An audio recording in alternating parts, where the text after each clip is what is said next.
Assalamualaikum warahmatullahi wabarakatuh. Perkenalkan, nama saya Dinda Nisa Arbani, nomor absen 9 dari kelas 12 IPA 4. Di sini saya akan menjelaskan tentang perusahaan jasa dan siklus akuntansi, yaitu ada jurnal umum, buku besar, dan neraca saldo. Yang pertama ada perusahaan jasa. Perusahaan jasa yaitu unit bisnis yang kegiatannya menghasilkan produk atau jasa yang tidak berwujud dengan tujuan memperoleh laba atau keuntungan. Lalu ciri-ciri perusahaan jasa: yang pertama, pendapatan berasal dari penjualan layanan. Yang kedua, dalam proses menghasilkan layanan dapat atau tidak memerlukan bantuan dari produk fisik.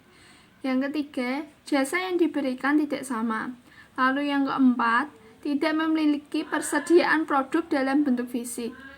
5. Biasanya tingkat harga yang memiliki sifat yang tidak absolut. Yang terakhir, jasa yang dihasilkan tidak dapat disimpan.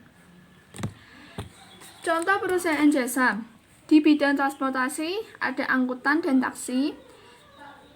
Lalu tempat tinggal ada hotel dan penginapan. Dan respirasi dan pemeliharaan ada bengkel dan cucian mobil.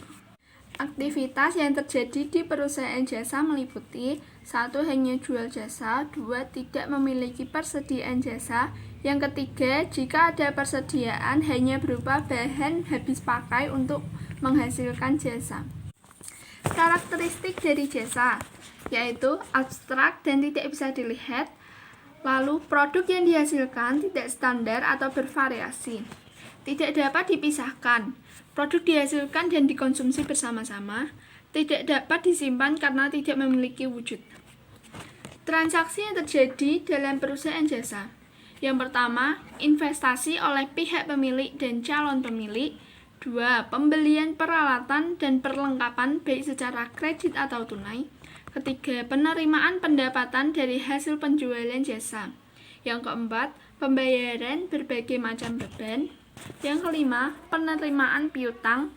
Lalu yang keenam, pengembalian harta yang ditanamkan oleh pemilik.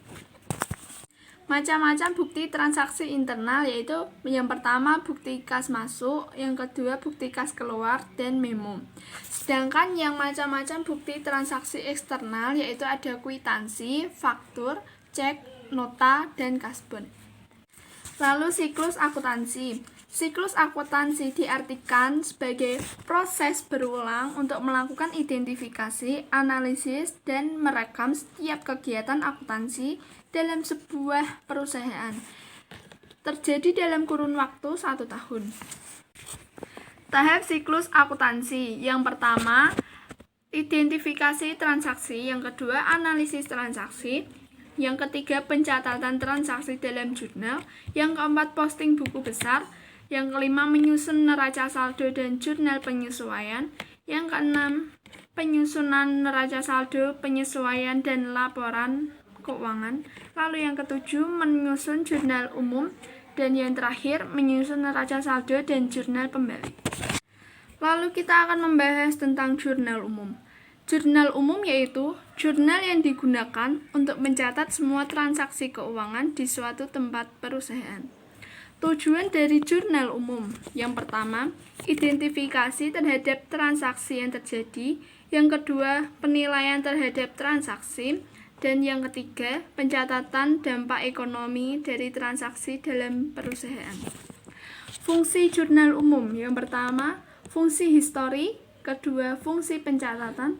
Ketiga, fungsi analisis. Keempat, fungsi instruksi. Kelima, fungsi informatif.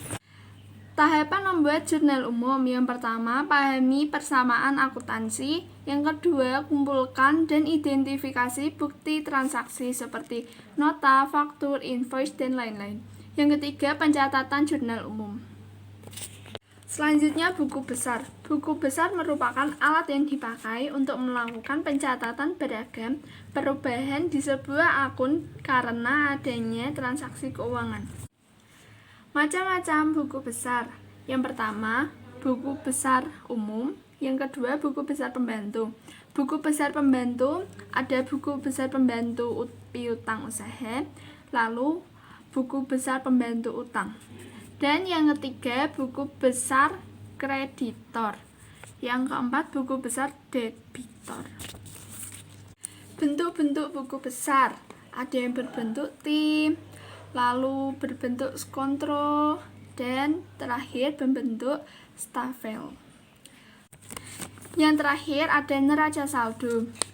Neraca saldo adalah suatu daftar yang berisi akun-akun yang mempunyai saldo di buku besar.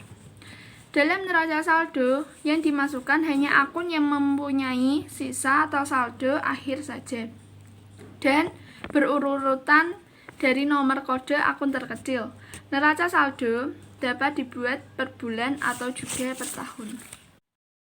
Sekian ujian praktek ekonomi saya. Apabila ada salah kata, saya mohon maaf. Assalamualaikum warahmatullahi wabarakatuh.